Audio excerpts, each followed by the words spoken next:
Почитувани граѓани, тоа што го тврдевме додека бевме во опозиција, дека тогашната локална власт во општина Прилеп на чело со Маријан Ристевски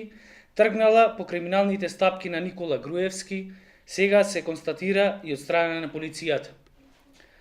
Тврдевме дека извештајот на Државната ревизија е доказ за криминалното и коруптивно трошење на парите од општина Прилеп.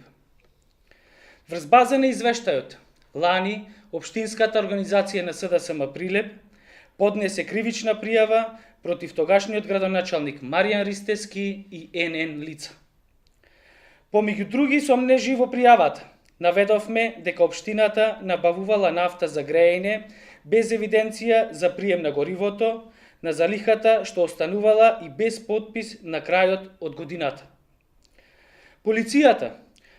постапувајќи по отворен предмет на основното јавно обвинителство Прилеп,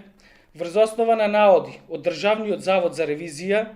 извршила проверки и констатирала дека во 2015 и 2016 година општина Прилеп проектирала и набавила далеку поголеми количини нафта за грејење од реално потребните. Иако реалната потреба за набавка на екстра лесно масло за грејење на новата општинска зграда на општина Прилеп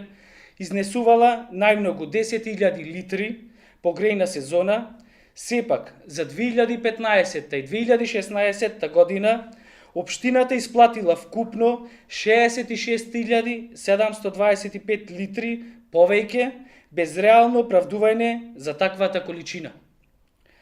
Врз база на овие наоди, до основното јавно обвинителство, полицијата поднесе известување за постоење на основи за сомневање за сторено кривично дело, злоупотреба на службена положба и овластување и несовесно работење во службата против Маријан Ристевски, поранешен градоначалник на општина Прилеп,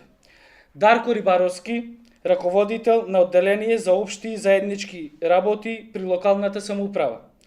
Кире Наумовски, домар и лице задолжено за прием и надзор на набавката, и Александар Талимџиовски, секретар на општина Прилеп. Спротивно на одредбите на Законот за финансирање на локалната самоуправа и на Законот за извршување на буџетските средства, наменските средства за грејење на општината биле проектирани на ниво далеку од реално потребните, при што пријавените секој во рамки на своите надлежности во текот на 2015 и 2016 година предизвикале штета на буџетот на општина Прилеп во вкупен износ од околу 41.000 евра. Почитувани, Македонија станува правна држава со нула толеранција за корупција, во која секој што ги прекршил законите ќе одговара за своите постапки.